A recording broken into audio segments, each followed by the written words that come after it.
Hermanos, vamos a iniciar este estudio acerca de la iglesia y los propósitos de ella. Hemos visto la iglesia eh, en la manera de qué es la iglesia y su fundamento principal, y vamos al pasaje de Mateo, ¿cierto?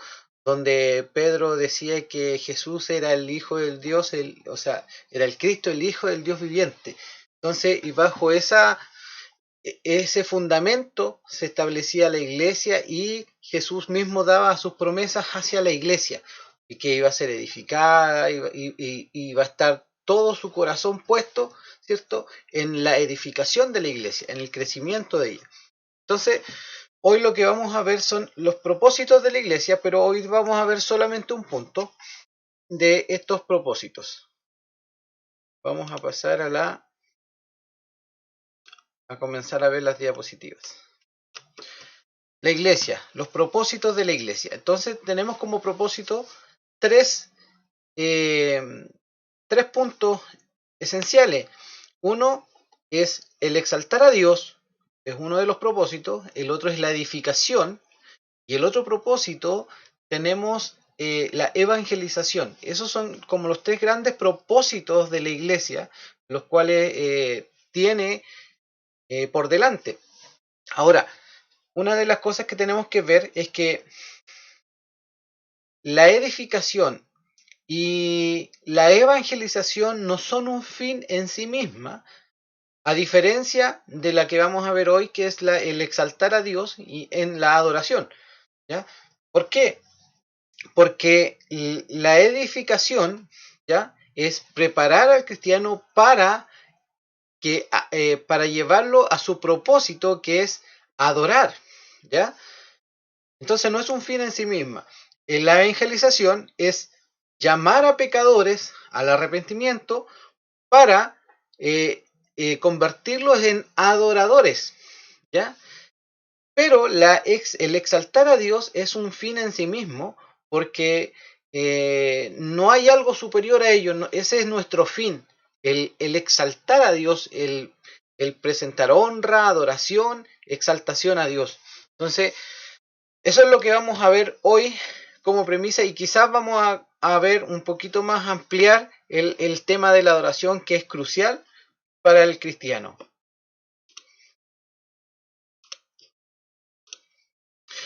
El exaltar a Dios. Dios es celoso en su gloria. Isaías 48, 9 al 11. Por amor a mi nombre contengo mi ira, y para mi alabanza la reprimo contigo, a fin de no destruirte. He aquí, te he purificado, pero no como a plata. Te he probado en el crisol de la aflicción. por amor mío, lo haré, porque ¿cómo podrá ser profanado mi nombre? Mi gloria pues no la daré a otro. Entonces Dios es celoso de su gloria. Él no concede su gloria a nadie más.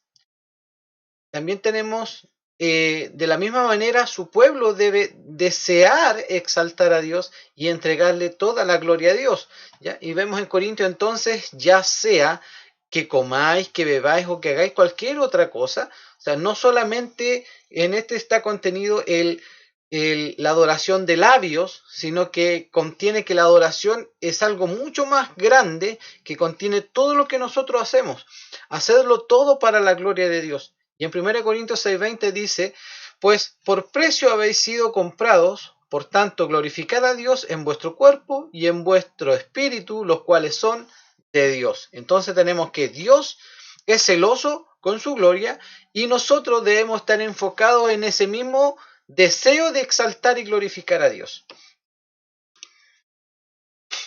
La iglesia fue redimida para glorificar a Dios, sirviéndose unos a otros.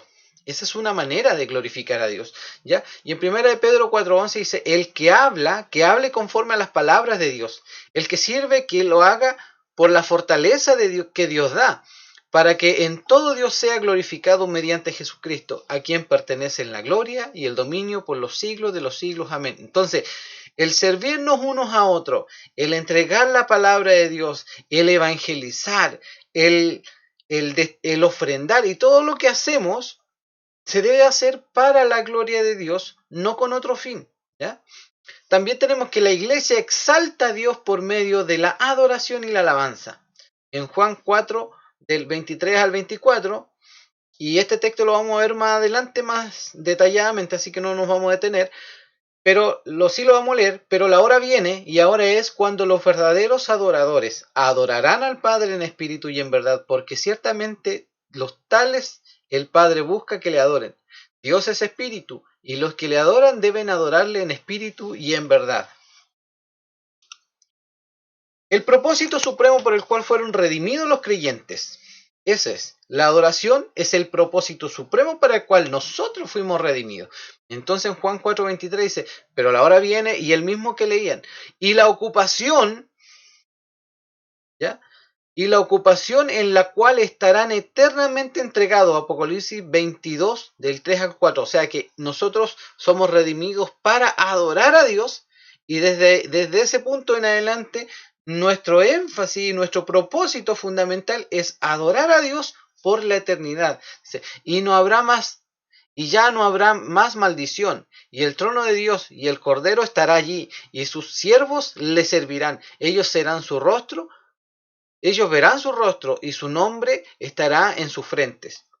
Adorar al Señor es atribuirle honra, la gloria, la adoración, la alabanza, la reverencia, la devoción que le son debidas, tanto por su grandeza como por su bondad. Como creador soberano del universo, solo el Dios Trino, Padre, Hijo y Espíritu Santo es digno de adoración. Isaías 42:8. Yo soy el Señor, ese es mi nombre, mi gloria a otro no daré, ni mi alabanza a imágenes talladas. Mateo 4:10. Entonces Jesús le dijo, vete Satanás, porque escrito está, al Señor tu Dios adorarás y solo a Él servirás. Entonces la adoración es tributar honra y gloria a un ser superior. Y nuestro único ser superior es Dios. Es el único que merece la gloria. Ni siquiera los ángeles, ni nada de eso. Ni nada por el estilo. La verdadera adoración debe empezar en el corazón y en la mente del adorador. ¿Ya? El corazón y en la mente. Los elaborados cultos, los edificios ornamentados, las elocuentes oraciones y la hermosa música pueden ser expresiones de la adoración genuina, pero Dios solo acepta aquello que fluye de la sincera devoción hacia Él. O sea, solamente estos dos componentes, estando estos dos componentes es suficiente para la adoración, y es necesario que estén para la adoración el corazón y la mente, ¿ya? Puestos en la adoración. Porque si uno de estos dos falta, no hay adoración. No hay una verdadera adoración, una adoración que a Dios acepte. Eso es lo que presenta Él por su palabra. Y puede faltar música, puede faltar un edificio ornamentado o un servicio muy bien elaborado. No, puede faltar mucho eso. Pero si hay un corazón entregado, con eso es suficiente, y una mente entregada a la palabra de Dios, hacia la verdad. Y esto lo vamos a ver. La adoración posee estos dos elementos esenciales, que siempre deben estar para esto veremos el pasaje de Jesús y la samaritana. Juan 4, del 20 al 24 dice, nuestros padres adoraron en este monte, y vosotros decís que en Jerusalén está el lugar donde se debe adorar. Jesús le dijo, mujer, créeme, la hora viene cuando ni en este monte ni en Jerusalén adoraréis al Padre. Vosotros adoráis lo que no conocéis, nosotros adoramos lo que conocemos, porque la salvación viene de Dios. Pero la hora viene, y ahora es cuando los verdaderos adoradores adorarán al Padre en espíritu y en verdad, porque ciertamente a los tales el Padre busca que le adoren. Dios es espíritu, y los que le adoran deben adorarle en espíritu y en verdad. Entonces en este pasaje vamos a trabajar y vamos a conocer estos dos elementos que son esenciales, que deben estar dentro de la adoración, y no puede faltar ninguno de estos dos. Vamos primero a ver el trasfondo histórico. En Segunda de Reyes del 17, capítulo 17, del 29 al 41, dice, pero cada nación continuó haciendo sus propios dioses.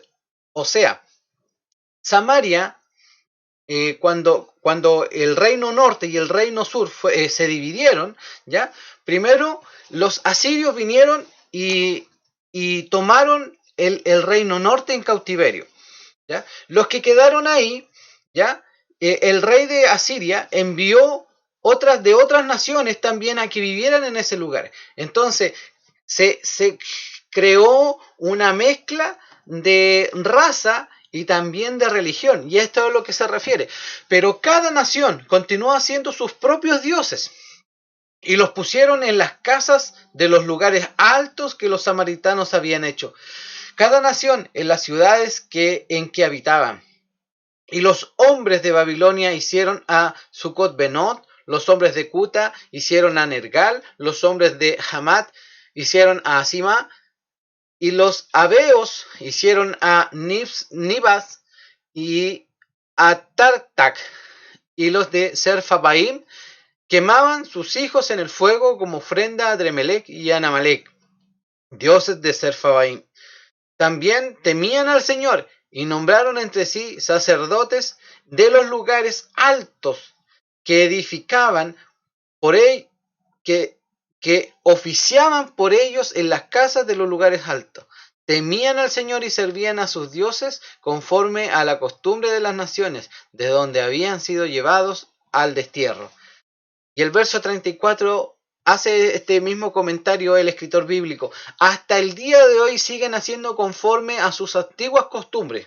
No temen al Señor, ni siguen sus estatutos, ni sus ordenanzas, ni la ley, ni el mandamiento que el Señor había ordenado a los hijos de Jacob, a quien puso el nombre de Israel. Entonces podemos ver que Samaria, los samaritanos, era una nación mixta, ¿ya? Mezclada, y también no solamente en raza, sino que también en religión. Entonces adoptaron muchas cosas y esto es lo que generaba tanta diferencia entre judíos y samaritanos.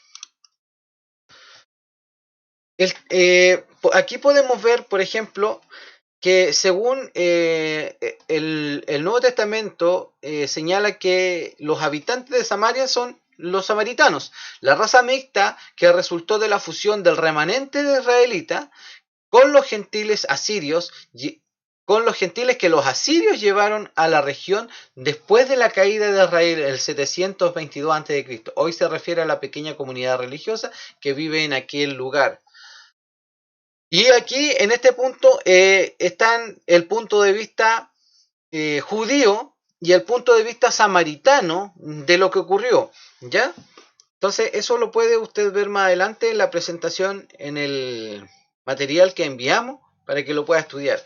En aquel tiempo Jesús, el ser samaritano, en el tiempo de Jesús, el ser samaritano era motivo de amargo desprecio, ¿ya? Y los judíos trataban de evitar todo contacto con ellos. Jesús, sin embargo, varias veces puso como ejemplo a un samaritano para mostrar que ante Dios no hay acepción de personas.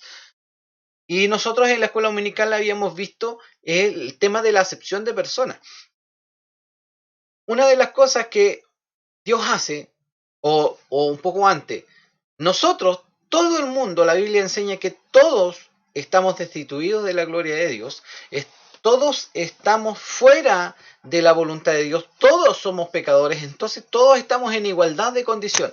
Dios no mira a algunos porque sean mejores o porque sean ricos por tema social, por un tema económico, por capacidades, no. No hay diferencia para Dios, porque lo que separa al hombre de Dios es su pecado. Entonces todos estamos destituidos de la gloria de Dios. Entonces no hay diferencia entre hombres. No hay de raza, por ejemplo, no que los judíos tengan preferencia delante de Dios por ser judíos. No, porque son pecadores, igual que los samaritanos, igual que los gentiles, como nosotros, los chilenos. Entonces, necesitamos a Cristo y necesitamos el perdón de nuestros pecados para ser aceptos y tener paz con Dios. Entonces, es ahí el punto al que se refiere. Y, bueno, esta era la ciudad Samaria. Estos eran los samaritanos y ellos solamente aceptaban los 5 libros del Pentateuco, ¿ya?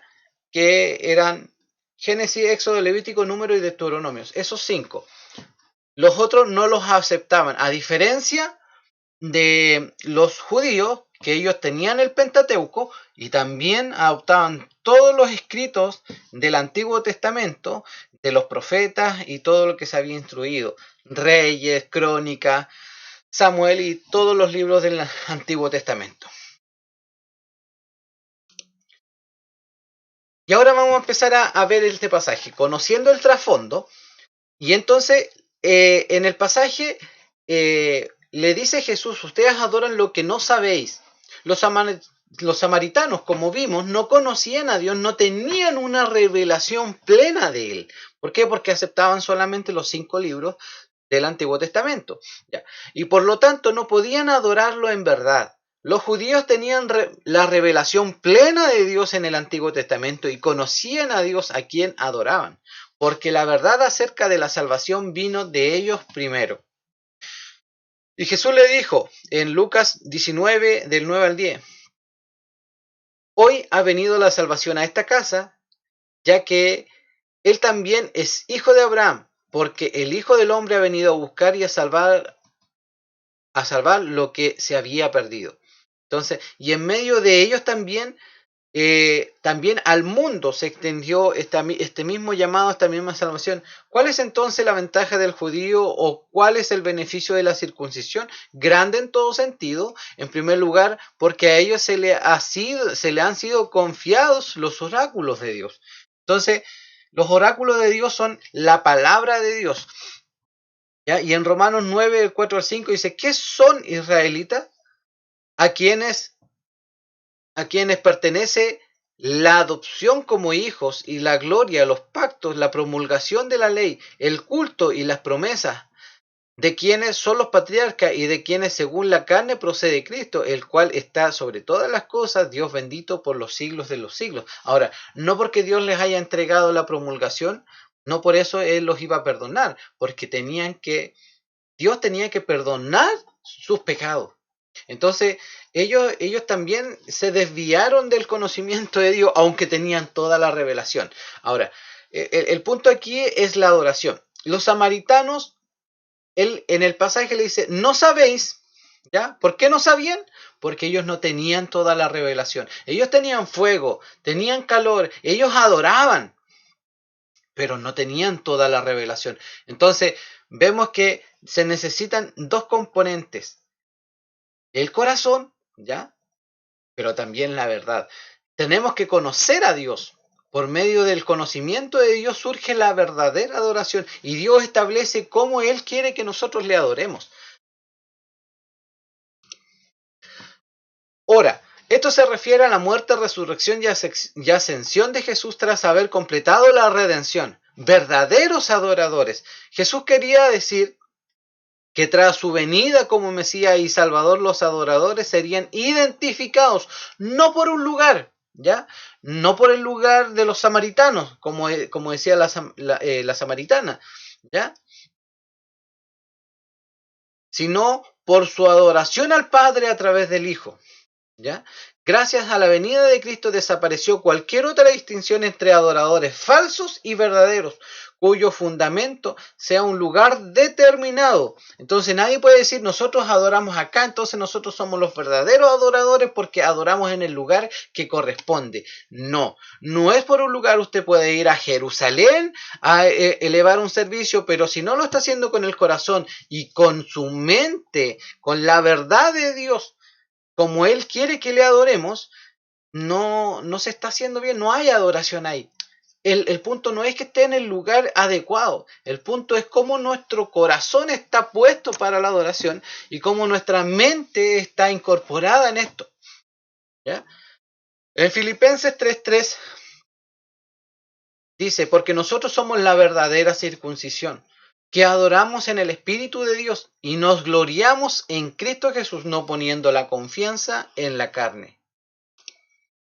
Dios es espíritu y este es el fundamento por el cual que Jesús toma para decirle cómo se debe adorar a Dios y por qué se debe adorar de esta manera. Dios es espíritu. Este versículo caracteriza la conocida declaración de la naturaleza de Dios como espíritu. La frase se refiere al hecho de que Dios es invisible, Colosenses 1:15, 1 Timoteo 1:17 y Hebreos 11:27, lo cual se opone a la naturaleza física o material del hombre, Juan 1:18 y Juan 3:6. Entonces, el orden de estas palabras en la frase resalta al espíritu y es una afirmación categórica. El hombre sería incapaz de comprender a Dios invisible a menos de que Él mismo se revelara, como lo hizo a través de las Escrituras de su encarnación en espíritu y en verdad. Entonces, Dios no tiene cuerpo como nosotros. Dios no es que tenga brazos, por ejemplo, como algunos versos hablan, como algunos pasajes dice, Él nos tendrá en el hueco de nuestra mano, Él nos ha protegido, Él sujeta todo bajo su mano. Entonces, o Él pondrá todo bajo el estrado de sus pies. No es que Él tenga pies, no es como nosotros. Esa es una manera antropomorfa. Antropomorfa quiere decir con forma de hombre, para nuestra comprensión y nuestro entendimiento. Él se hace mostrar y para que nosotros comprendamos lo que Él quiere decir, ¿ya? Pero no quiere decir de que Él tenga cuerpo. No, no tiene cuerpo. Él está enterito cuando yo oro o cuando yo como hijo de Él, ¿cierto? Él está conmigo siempre y está siempre conmigo completamente. Y también lo está con un hermano que puede estar muy lejos de aquí. Y así con todos sus hijos, Él está pero completo. Él nos escucha, Él nos protege, Él nos guarda, Él está siempre con nosotros. Entonces, ¿se imagina que Él tuviera dos brazos nomás? Y entonces su brazo me estaría protegiendo a mí, a otro hermano y a los demás. No, Él es espíritu. Y todo lo que Él es está en todo lugar. En todo lugar. Está conmigo, está con ustedes, está con todos. ¿Ya? Eso es importante conocerlo. Ahora, Dios, como es espíritu y nadie lo puede ver, por su palabra, el espíritu de Dios, el espíritu de Él es el único que lo conoce. Entonces, el espíritu de Dios es el único que lo puede revelar. Y su Hijo Jesucristo, que es su imagen. Entonces, nosotros también. Usted no sabe lo que yo puedo estar pensando, pero mi espíritu sí sabe lo que yo estoy pensando. Entonces mi espíritu me conoce todo lo que yo estoy haciendo, me conoce a mí. Entonces el único que me podría revelar a mí, ¿ya? Es mi espíritu. Entonces a eso se refiere y lo vamos a ver.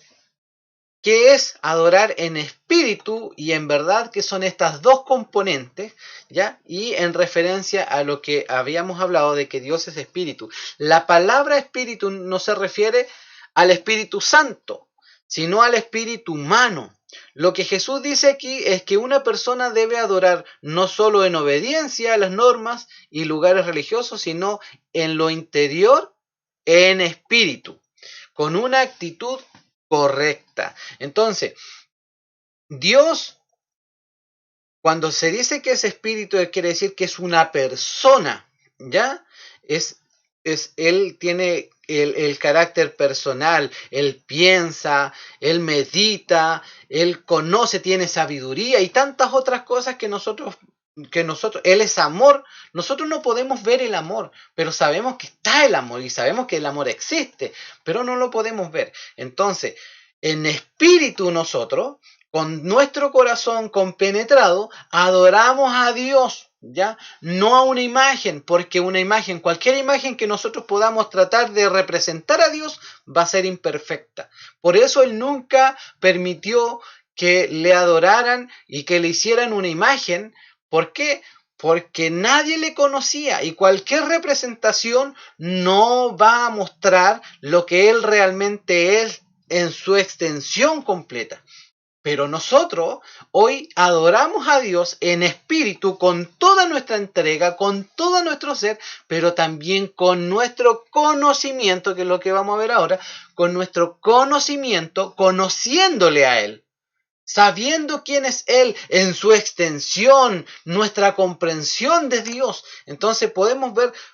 Hoy nosotros ya no tenemos nuestro entendimiento entenebrecido ni cegado nuestros ojos. Entonces nosotros podemos comprender, mirar la creación, observar la hermosura de la creación y darle gloria a Dios por la creación.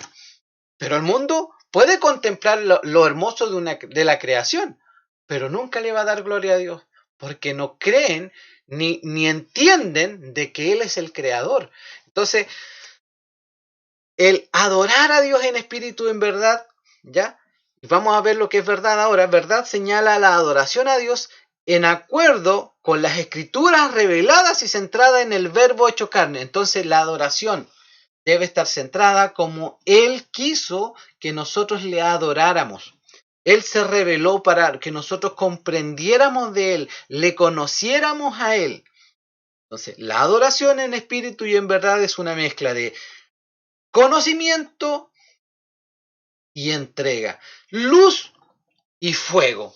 Ambas cosas debe estar todo nuestro ser centrado en la adoración. Juan 14:6 dice, es necesario que adoren.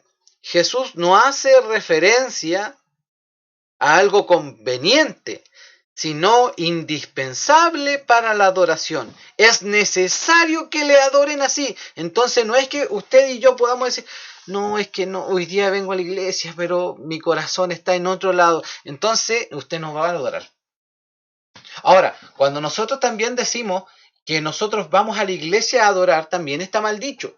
Porque nosotros vamos a la iglesia a continuar adorando, porque todo lo que nosotros hacemos se debe hacer en adoración a Dios, en exaltación a Dios. Todo nuestro ser, cuando estamos en el trabajo, hacemos lo mejor en el trabajo como para Dios.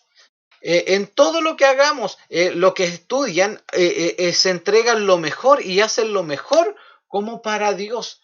Viven de una manera adecuada, haciendo la voluntad de Dios. No nos olvidemos de que no porque no estemos en la iglesia, muchos piensan que cuando van a la iglesia ponen carita de santo. No, Dios está en todo lugar y nos mira y nos observa. Sabe lo que hacemos, sabe nuestro pensamiento. Entonces debemos de tener cuidado en todas estas cosas. Entonces nosotros todo lo que hacemos, cada día, cada segundo de nuestra vida debe ser de una entrega en adoración a Dios, conociendo su verdad y entregando nuestro corazón a Él en todo lo que hagamos.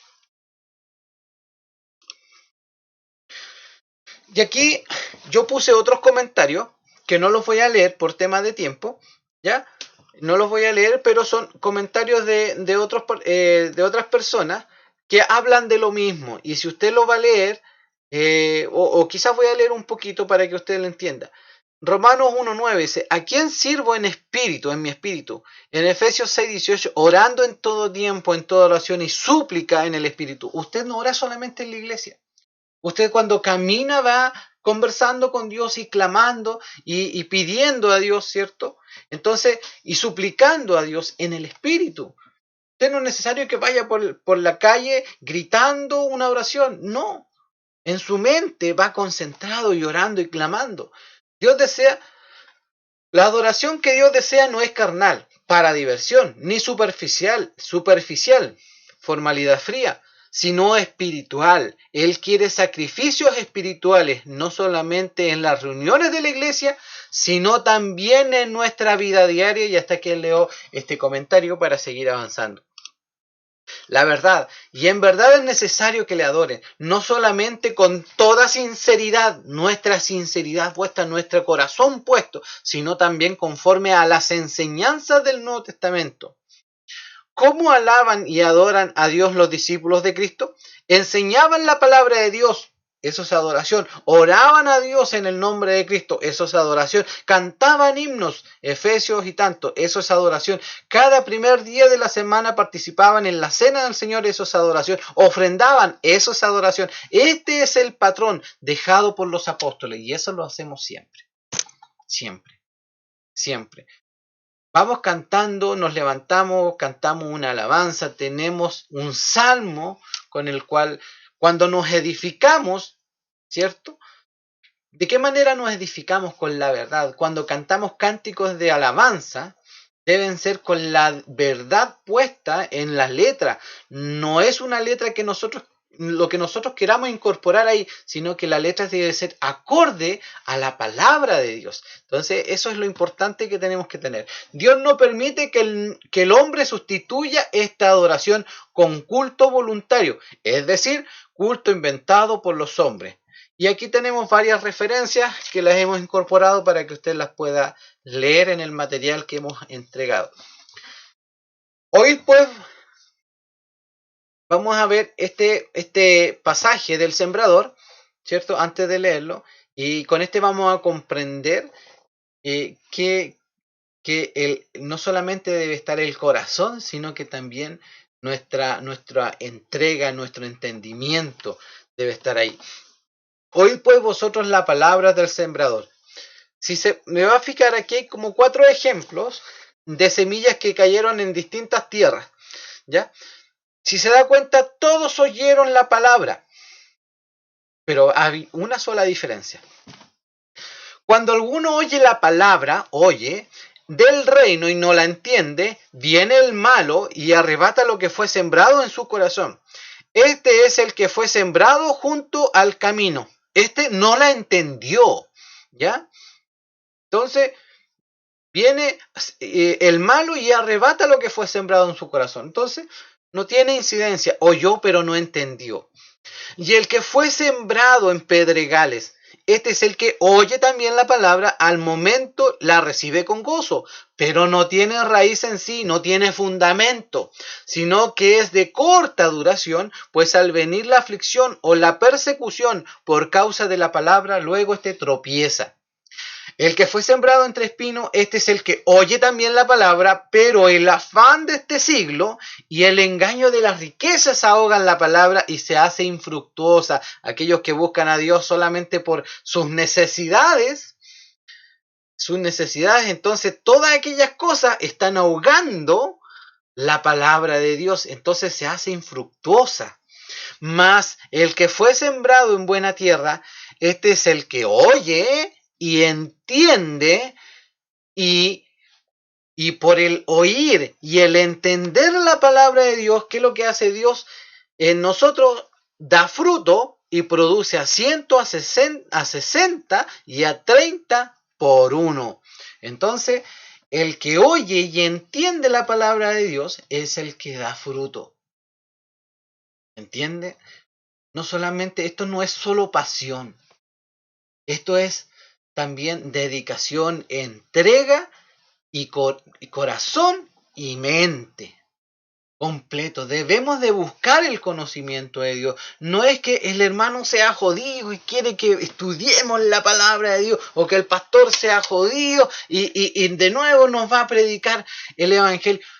Hoy, hermanos, está ocurriendo algo muy dañino. Primero, muchos están enseñando, dando mensajes motivacionales. En vez de decirle al joven, al adulto, a la persona, oye, ustedes son pecadores. La buena noticia se comprende cuando primero se nos entrega la mala noticia. Porque el evangelio es una buena noticia de que Jesús murió por nuestros pecados y que su justicia está puesta en nosotros. Pero no la vamos a tomar en cuenta si no se nos enseña, si no se nos instruye, si no se nos dice todas estas cosas. Entonces nosotros debemos comprender que ¿por qué necesito la justicia de Dios? Porque yo soy malo. Entonces debemos entender que nuestro pecado nos separa de Dios. Ya no se predica del pecado.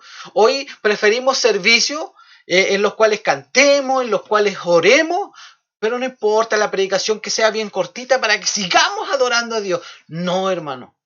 Eso está erróneo. Hay hermanos que ni siquiera van llegando a la iglesia. Oh, que el pastor ojalá la hago cortito hoy día porque no sé, tengo tantas cosas que hacer. Y está con su mente en cualquier lado. Ahí no hay adoración.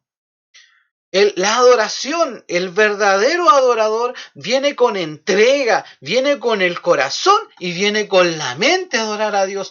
¿Qué voy a escuchar? ¿Qué me va a decir Dios hoy?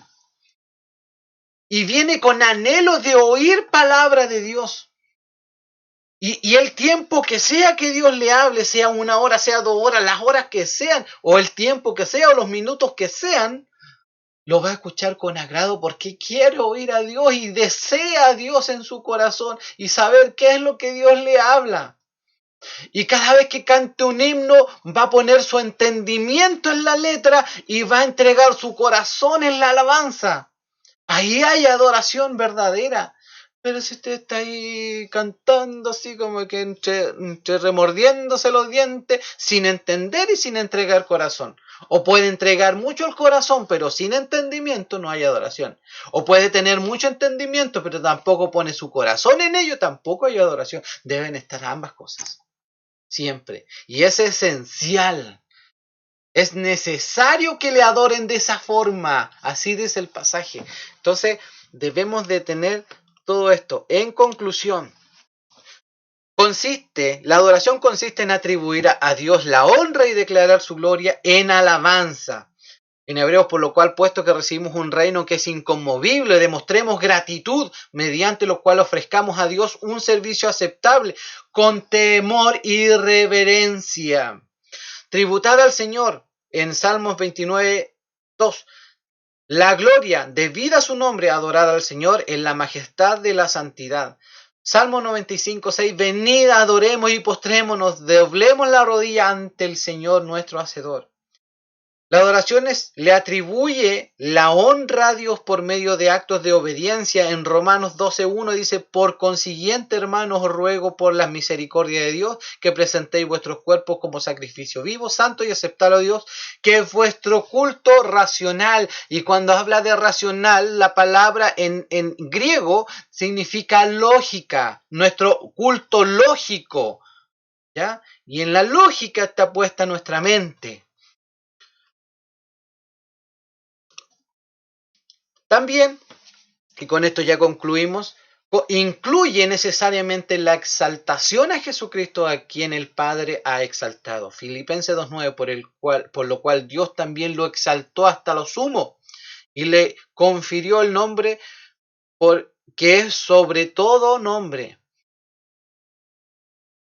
En Hebreos 7:26 vamos a leer, dice: porque convenía que tuviéramos tal sumo sacerdote tan santo, inocente, inmaculado, apartado de los pecadores y exaltado más allá de los cielos. Y en Apocalipsis 4, del 10 a 11, los 24 ancianos se postraron delante de él, que estaba sentado en el trono, y adoraban al que vive por los siglos de los siglos, y echan sus coronas delante del trono, diciendo: digno eres, Señor y Dios nuestro, de recibir la gloria y el honor y el poder, porque tú creaste todas las cosas y por tu voluntad existen y fueron creadas. Que el Señor nos bendiga, hermano. La próxima sesión vamos a hablar acerca de la adoración. No sé qué temas vamos a seguir, porque está la adoración en la iglesia, está la adoración en el hogar. Entonces podemos ver la manera práctica de poder adorar a Dios. Y eso es lo que quiero que veamos, para que entendamos qué es adorar, y que la adoración no solamente se realiza en la iglesia, sino que la adoración es siempre. Un hijo de Dios en todo adora a Dios. Y por último les dejo la bibliografía, con lo cual yo tomo referencias bíblicas, ¿cierto?, para poder apoyarme en estos trabajos. Que Dios le bendiga, hermanos. Vamos a orar y a dar gracias al Señor por todo lo que Él ha hecho. Padre eterno, le damos gracias por su misericordia.